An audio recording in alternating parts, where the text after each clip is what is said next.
The set went silent, not the good kind of silent, the kind where everyone's waiting for the director to yell cut. This was different, dangerous. Yul Brynner stood 10 feet from Steve McQueen, his jaw clenched so tight you could see the muscle twitching under his skin. His hand hovered near the prop gun on his hip. The Mexican sun beat down at 105 degrees, but nobody felt the heat anymore. They felt the ice between these two men. McQueen didn't blink. He just stood there, hat in his hand, that half smile playing at the corner of his mouth, the smile that said, "Try me." Brynner's voice cut through the silence like a blade. "Put that hat back on your head, Steve. Or, I swear to God, I'll take it from you and drive it through your skull myself." His accent, thick, Russian, royal, made it sound like a death sentence. It was 1960. The film was The Magnificent Seven. And two of Hollywood's biggest egos were about to go to war. To understand what happened that day, you need to understand who these men were, not the legends, the men. Yul Brynner was Hollywood royalty in 1960. He'd won an Oscar for The King and I in 1956. He was untouchable.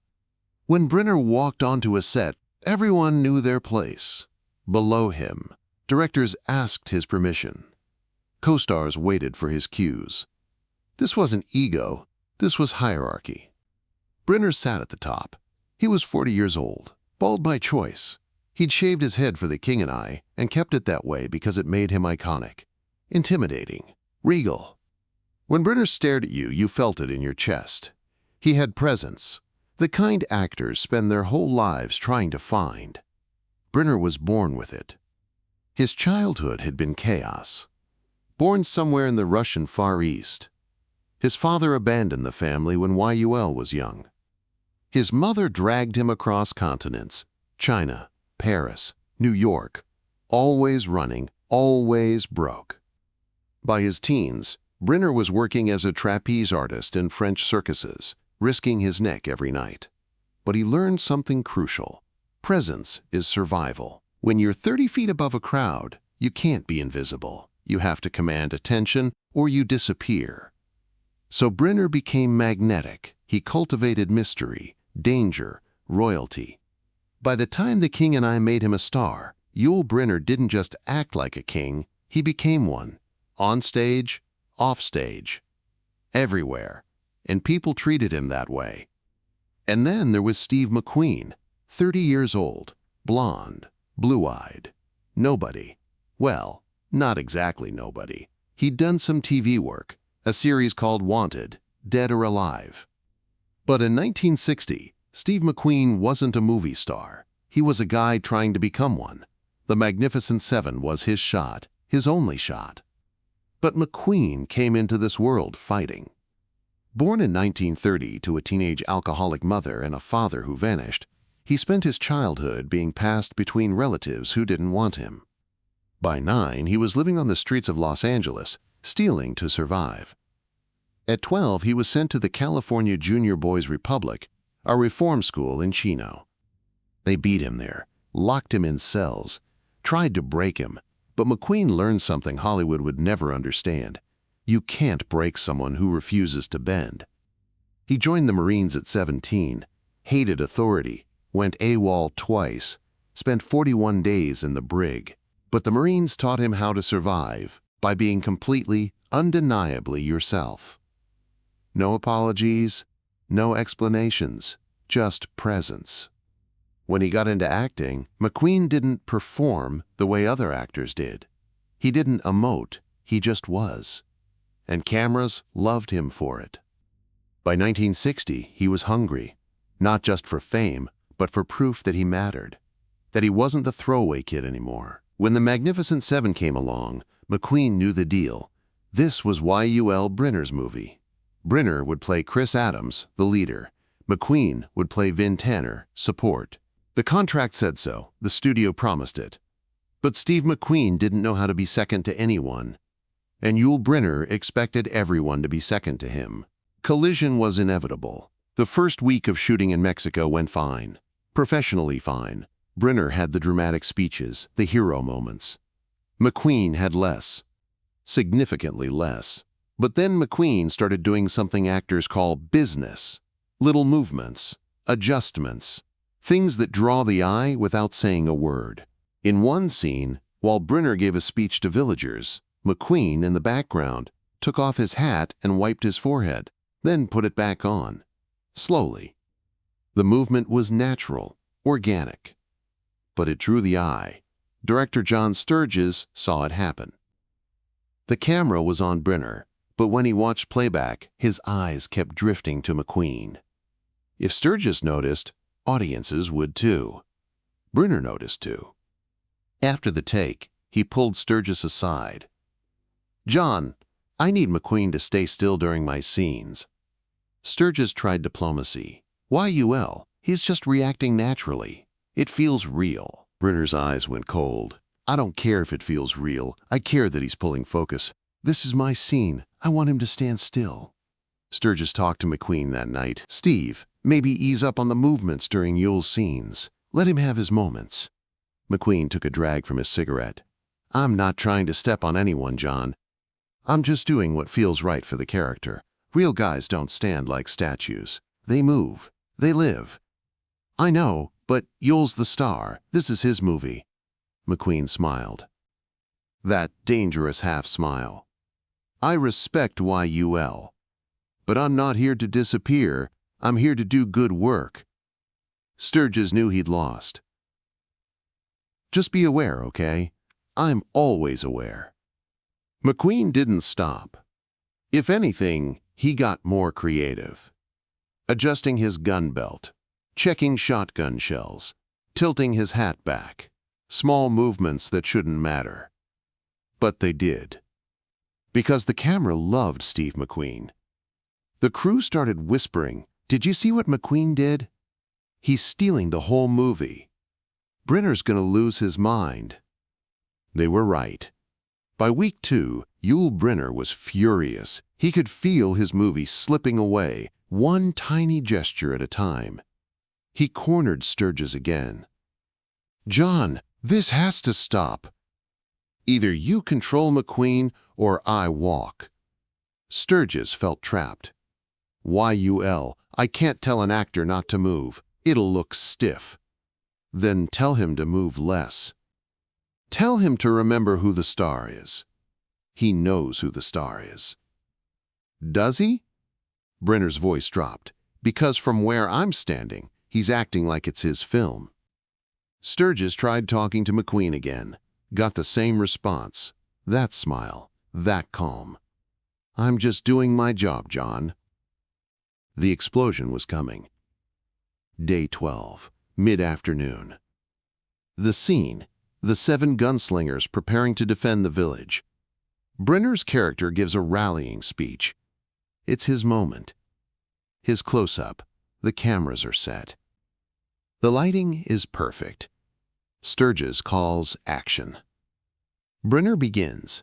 His voice is measured, powerful. "We're not here for glory. We're here because these people have no one else." It's a strong performance. And, in the background, Steve McQueen takes off his hat, shakes the dust out, runs his hand through his hair, puts the hat back on. All while Brynner is talking. All magnetic. Cut. Sturges's voice is quiet. Tired. Brynner walks off, set without a word. Straight to his trailer. Slams the door hard enough to shake the structure. McQueen lights a cigarette. Calm. 20 minutes later, they reset. Same scene. Sturges pulls McQueen aside. "Steve, please. Just this one scene. Let YUL have it. Don't move." McQueen nods. "Okay, John, I'll give you one clean take." Relief floods Sturges's face. They reset. Cameras roll. Brynner starts his speech again. For 30 seconds, McQueen stands perfectly still. Then, right as Brynner hits the emotional peak, Steve McQueen slowly takes off his hat.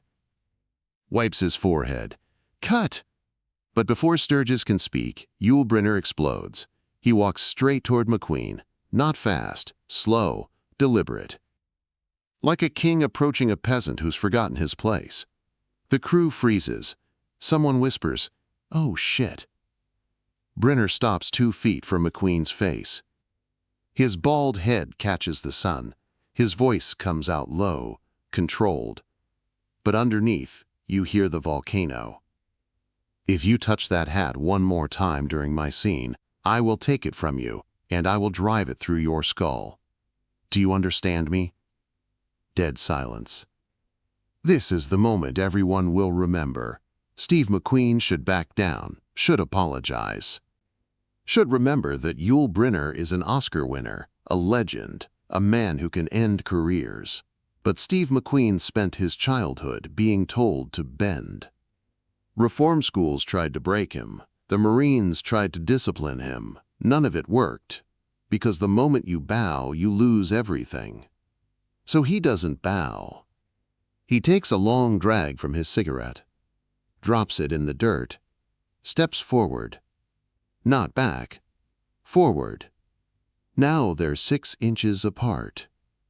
McQueen's voice comes out quiet, almost a whisper, but it cuts like a knife.